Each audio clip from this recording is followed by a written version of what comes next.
প্রণাম, সকলে কেমন আছেন? সকলকে বাংলার গৃহিণী চ্যানেলে স্বাগত জানাই।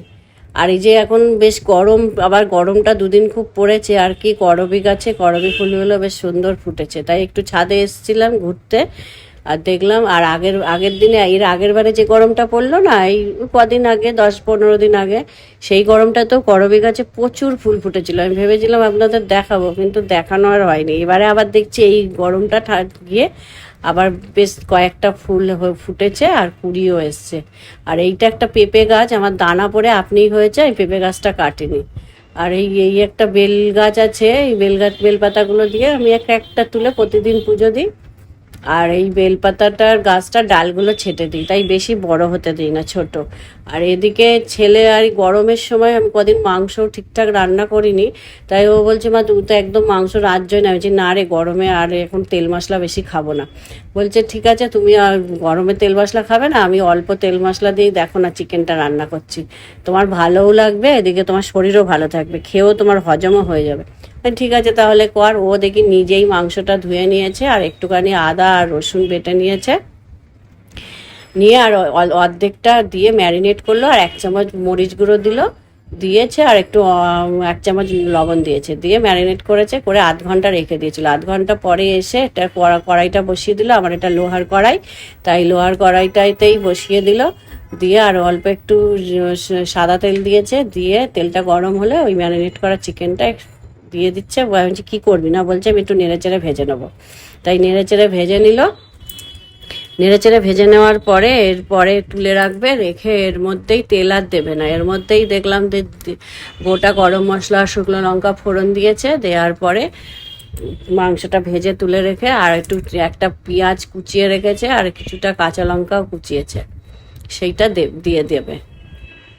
মাংসটা ভাজাও হয়ে গেছে, তাই তুলে নিচ্ছে। নিয়ে ওই যে এই তেলে কি দেখেছে না, বললাম যে ওই গোটা গরম মশলাটা আর শুকনো লঙ্কা ফোড়ন দিয়ে একটু ভেজে নেবে, নেওয়ার পরে তারপরে তুলে নেবে। তার মধ্যে আমি বলি কি, আপনাদের ঘরে যখন ছেলে মেয়ে নিশ্চয়ই আছে উভয়, তা ছেলে মেয়ে যখন দেখতে যায় তখন সবাই কি চায়, যে কোনো কর্মজীবী মেয়েকে নিশ্চয়ই চায় অনেকেই এখনকার দিনে ছেলেমেয়েরা।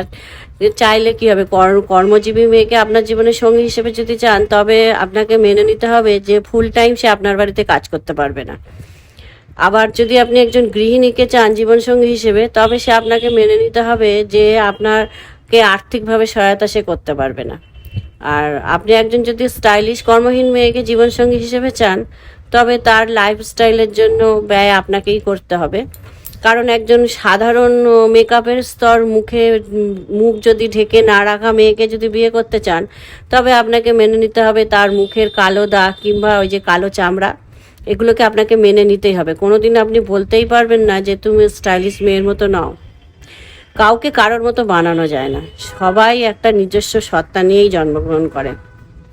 আপনি যেমন মেয়ে চান তেমন মেয়েকেই বিয়ে করা ভালো। মাটির পুতুল ভেঙে তো আর নতুন করে গড়া যায় না, কেন সে মানুষ না, মাটির পুতুল নয়। আর একই শরীরে আপনি করিনা, জরিনা, মিশেল ওবামা, সিদ্দিকা, কবির সবাইকে চাইতে পারেন না। কারণ আপনি নিজেও বিল গেটস না, আবার শাহরুখ খানও না, আমির খানও না, টমি মিয়াও না। তেমনি সেই বুঝতে হবে আমি নিজে যেমন তেমন মেয়েকে চাওয়াই উচিত। আর এদিকে তো বেশ আমি গল্প বলছিলাম, বলতে বলতে দেখি চিকেনটা হয়েও গেছে। ও একটু দই আর কাজু বাদাম বেটে রেখেছিল, সেটাও দিয়ে আবার কষিয়ে নিয়েছে, আবার বাটি ধোয়া জলটাও দিয়ে দিয়েছে। দেওয়ার পরে আবার একটু নুন দিল, একটু চিনি দিল সামান্য, আর একটু কাশ্মীরি লঙ্কার গুঁড়ো দিল, দিয়ে এবার একটু চাপা দিয়ে দেবে। চাপা দেওয়ার পরে একটু জল ছেড়ে যায়, বেশ 10 মিনিট মতো চাপা দেওয়া ছিল। এরপরে জলটাও ছেড়ে গেছে দইয়ের থেকেও, মাংসের থেকে। তারপরে একটু নেড়ে নিচ্ছে, নিয়ে আবার দেখছি সামান্য একটু জিরে রেখেছে আর একটু গরম মশলা রেখেছে, সেই জিরে আর ওই গরম মশলাটা ছড়িয়ে দিচ্ছে, ছড়িয়ে দেবে।